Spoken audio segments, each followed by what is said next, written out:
cada vez menos, até que um dia simplesmente desapareceu. Dizem que ela voltou para a mata, para o lugar onde realmente pertencia agora. Seu Sebastião e Dona Sebastiana nunca mais foram os mesmos. Mudaram do sítio, foram morar na cidade. Mas até hoje, quando alguém pergunta pelos filhos, eles falam dos 4 que criaram. Da Pedrinha, nunca mais falaram. Porque tem coisas, meu filho, que a gente não consegue entender, só aceitar. O mundo é cheio de mistérios, e às vezes a gente perde alguém que ama para um mistério desses. Mas eu sempre falo, criança tem que ser vigiada, principalmente no mato, porque tem gente que não é gente, e tem lugar que não é lugar para gente viva. Relato 3. O velho que viu a própria morte. Meu filho, essa história aqui me dá arrepio até hoje. Aconteceu com o finado Nhô Benedito, lá em Formosa, num sítio pequenininho que ele tinha herdado do pai. Nhô Benedito era um homem simples, trabalhador, que vivia sozinho depois que a mulher morreu. Já estava com uns 70 e poucos anos, mas ainda era forte, ainda cuidava da roça e dos bichos. Ele tinha uma rotina certinha. Acordava às 5 da manhã, tirava o leite da vaca, cuidava das galinhas, trabalhava na roça até meio-dia, almoçava, cochilava um pouquinho e de tarde ficava sentado na varanda tomando café e vendo o movimento. Nhô Benedito era conhecido na região por ser meio vidente. Não que ele fizesse trabalho, não, mas às vezes ele sonhava com coisas que depois aconteciam. Sonhava que ia chover, e chovia. Sonhava que alguém ia ficar doente, e ficava. O pessoal respeitava ele por causa disso. Um dia, era uma terça-feira de agosto, ele acordou diferente. Estava inquieto, andando de um lado para o outro, que nem cachorro que sente tempestade vindo. O vizinho dele, seu Antônio, veio fazer uma visita e estranhou. Ô, Nhô Benedito, que é que o senhor tem hoje? Tá parecendo que viu assombração. Pior que é quase isso, Antônio. Nhô Benedito respondeu, coçando a cabeça. Eu tive um sonho muito esquisito essa noite. Sonhei que eu estava aqui na varanda, tomando café, quando chegou um homem de preto, montado num cavalo preto. Ele parou bem ali na frente. Ele apontou para o portão e disse que tinha vindo me buscar. Seu Antônio deu uma risada.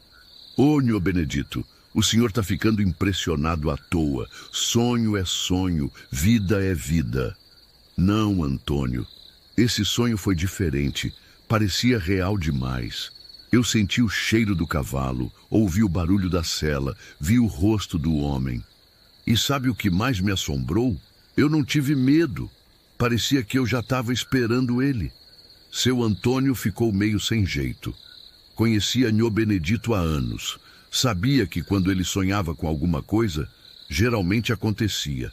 E o que mais aconteceu no sonho? Eu me levantei, botei a xícara na mesa e fui com ele. Subimos numa colina e de lá eu podia ver o sítio todo. A casa, você chegando aqui para me visitar. Mas eu não conseguia voltar. Era como se eu tivesse que ir embora, sabe? Daquele dia em diante, Nhô Benedito ficou diferente. Começou a arrumar as coisas da casa, colocar os papéis em ordem, separar as coisas que queria deixar para os sobrinhos. Dizia que queria deixar tudo arrumadinho. Passou uma semana assim. Nhô Benedito trabalhando normal, mas sempre com aquele ar de quem estava se despedindo. No domingo, ele foi na igreja, confessou com o padre, tomou comunhão. Coisa que ele não fazia há anos. Na segunda-feira, seu Antônio foi visitar ele de novo. Encontrou Nhô Benedito sentado na varanda, tomando café, que nem sempre fazia. Mas tinha algo estranho no ar. O sítio estava quieto demais, nem os passarinhos cantavam. Bom dia, Nhô Benedito. Bom dia, Antônio. Senta aí e toma um café comigo. Eles ficaram conversando sobre coisas do dia a dia, mas seu Antônio notou que Nhô Benedito estava olhando muito para o portão, como se estivesse esperando alguém. O senhor está esperando visita? Seu Antônio perguntou. Tô sim, Nhô Benedito respondeu, sem tirar os olhos do portão. E acho que não vai demorar muito. Foi quando eles ouviram o barulho. Casco de cavalo batendo na estrada de terra. Toque, toque, toque, toque. Um barulho ritmado, como se o cavalo tivesse vindo de muito longe. Seu Antônio olhou para o portão e não viu nada. Mas Nhô Benedito se levantou devagar, como se estivesse vendo alguma coisa. Ele chegou. Nhô Benedito disse com uma voz calma, sem medo. Quem chegou? Eu não estou vendo ninguém. O homem do sonho. Ele está ali, montado no cavalo preto, esperando por mim. Seu Antônio olhou de novo e não viu nada. Só a estrada vazia, o vento balançando as folhas das árvores. Mas o barulho do casco continuava, agora mais perto. Nhô Benedito botou a xícara na mesa, exatamente como tinha feito no sonho. Antônio, você vai cuidar dos meus bichos até os sobrinhos chegarem aqui? Claro, Nhô Benedito, mas... Obrigado, meu amigo. Você sempre foi um bom vizinho. E então, aconteceu uma coisa que seu Antônio nunca conseguiu explicar. Nhô Benedito começou a andar em direção ao portão. Mas conforme ele ia andando, ia ficando transparente, como se fosse feito de fumaça. E o barulho do casco ficava mais forte, mais real. Quando Nhô Benedito chegou no portão, ele parou e acenou para seu Antônio. Tchau, Antônio. Obrigado por tudo. E desapareceu. Sumiu no ar, que nem nunca tivesse existido. O barulho do casco também parou de repente e voltou aquele silêncio estranho. Seu Antônio ficou ali parado, sem entender nada. Correu até o portão, olhou para todos os lados, mas não viu nada. Nenhum cavalo, nenhum homem de preto, nenhuma pegada na terra. Voltou correndo para a varanda e foi aí que viu. Nhô Benedito estava lá, sentado na cadeira, com a xícara na mão. Mas não se mexia, não respirava.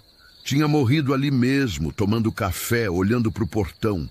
O médico disse, depois, que foi o coração, que parou de repente. Mas seu Antônio nunca contou para ninguém o que tinha visto. Quem é que ia acreditar? No velório, o povo comentava como Nhô Benedito estava com cara de paz, como se tivesse morrido feliz. E seu Antônio pensava, é porque ele já sabia. Ele viu a própria morte no sonho e se preparou para ela. Dizem que tem gente que nasce com esse dom de ver o que vai acontecer. E às vezes a gente vê a própria morte chegando. Não é para ter medo, não. É só um aviso para a gente se preparar, para a gente se despedir direito. Nhô Benedito morreu em paz porque tinha aceito o que ia acontecer. Ele viu a morte dele no sonho e não lutou contra ela. Só se preparou e esperou. E sabe o que é mais curioso, meu filho? Depois que Nhô Benedito morreu, seu Antônio começou a escutar aquele barulho de casco de cavalo toda semana, sempre na segunda-feira, no mesmo horário. Como se o homem de preto passasse ali, fazendo sua ronda. Mas agora ele não parava mais, passava direto, porque já tinha feito o trabalho dele. Relato 4. A benzedeira e o pacto quebrado. Ô meu filho, essa história aqui é de fazer o cabelo ficar em pé. Aconteceu lá em Catalão, com uma benzedeira famosa chamada Dona Quitéria. Ela era conhecida em toda a região por curar tudo: espinhela caída, cobreiro, quebranto, mal-olhado, dor de cabeça, problema no peito. Não tinha doença que ela não desse jeito. Dona Quitéria era uma mulher pequenina, toda enrugadinha, com uns olhos azuis que pareciam ver além da gente. Devia ter uns 80 anos, mas era ligeira que nem menina. Morava numa casinha simples, nos fundos da cidade, rodeada de plantas medicinais, arruda, guiné, peão roxo, erva cidreira, boldo, um jardim que parecia farmácia. Todo dia tinha gente na porta da casa dela. Vinha gente de longe, de outros estados até, procurando a cura que os médicos não conseguiam dar. E Dona Quitéria nunca cobrava nada. Recebia só o que o povo queria dar: uma galinha, uns ovos, um saco de feijão, uma bênção. Mas tinha uma coisa que o pessoal não sabia sobre Dona Quitéria. Ela tinha um pacto, não com o diabo, não pensa em besteira. Era um pacto com os espíritos bons, com as entidades que protegem os que fazem o bem. Quando ela era nova, ainda aprendendo o ofício com a mãe dela, Ela tinha feito uma promessa: eu vou usar esse dom só para fazer o bem. Nunca vou cobrar dinheiro por uma benzeção. Nunca vou usar a força que me foi dada para prejudicar ninguém. E quando chegar a minha hora, vou passar o conhecimento para alguém que mereça. E durante mais de 50 anos, Dona Quitéria cumpriu essa promessa. Benzeu, curou, ajudou, sempre sem pedir nada em troca. Mas o tempo foi passando, ela foi ficando mais velha, mais cansada, e não conseguia encontrar ninguém para passar o conhecimento. Tinha tentado ensinar algumas pessoas, mas ou não tinham o dom, ou não tinham a paciência, ou queriam usar o conhecimento para ganhar dinheiro. E isso ela não podia permitir. O pacto era claro: o dom tinha que ser usado só para fazer o bem. Em 1989, apareceu na porta dela uma moça jovem, bonita, chamada Lúcia. Disse que vinha de Brasília, que tinha ouvido falar de Dona Quitéria e queria aprender com ela. Eu sempre tive uma coisa diferente, Lúcia contou. Desde pequena, eu sinto as dores dos outros. Sei quando alguém está doente só de olhar. Minha avó dizia que eu tinha o dom, mas nunca me ensinou nada. Dona Quitéria olhou bem nos olhos da moça e viu que era verdade. Ela tinha o dom, sim, mas tinha algo mais, algo que a benzedeira não conseguia identificar direito. Você está disposta a aprender de verdade? Porque não é brincadeira, não. É responsabilidade grande, é compromisso para a vida toda. Tô sim, Dona Quitéria. Eu quero ajudar as pessoas igual a senhora. E assim começou o aprendizado de Lúcia. Ela ficou morando com Dona Quitéria, aprendendo as rezas, as plantas, os rituais. Era inteligente, decorava tudo rapidinho, tinha jeito para lidar com as pessoas. Dona Quitéria ficou feliz, pensando que finalmente tinha encontrado alguém para continuar o trabalho. Mas conforme os meses passaram, ela começou a perceber umas coisas estranhas em Lúcia. A moça perguntava muito sobre como fazer trabalho para prejudicar alguém, como amarrar homem, como dar azar para os inimigos. Quando Dona Quitéria explicava que essas coisas eram proibidas, que iam contra o pacto, Lúcia concordava, mas o brilho no olho dela mudava. Um dia, Dona Quitéria pegou Lúcia conversando com um homem no quintal, um homem que ela não conhecia, todo de preto, com uns olhos estranhos. Quando ela chegou perto, o homem desapareceu que nem fumaça. Quem era aquele homem, Lúcia? Que homem? Não tinha ninguém aqui não, Dona Quitéria. Mas a benzedeira não era boba. Ela sabia que tinha visto alguma coisa e começou a prestar mais atenção em Lúcia. Foi quando descobriu que a moça estava fazendo trabalhos escondido. Trabalhos para os quais ela cobrava, e caro. Trabalhos para separar casamento, para dar azar para os outros, para amarrar homem casado. Tudo que era contra o pacto. Dona Quitéria ficou desesperada. Ela tinha ensinado tudo para Lúcia. Tinha passado segredos que guardava há décadas. E agora a moça estava usando tudo isso para o mal. Lúcia, você sabe que não pode fazer essas coisas. Você prometeu que ia usar o dom só para fazer o bem. Promessa não enche barriga, Dona Quitéria, Lúcia respondeu, com uma frieza que gelou o sangue da velha. A senhora passou a vida inteira aqui, pobre, vivendo de esmola. Eu não vou fazer a mesma besteira. Você não entende, menina. O pacto não é brincadeira. Se você quebrar, as consequências vão ser terríveis. Lúcia deu uma gargalhada. Pacto? Que pacto?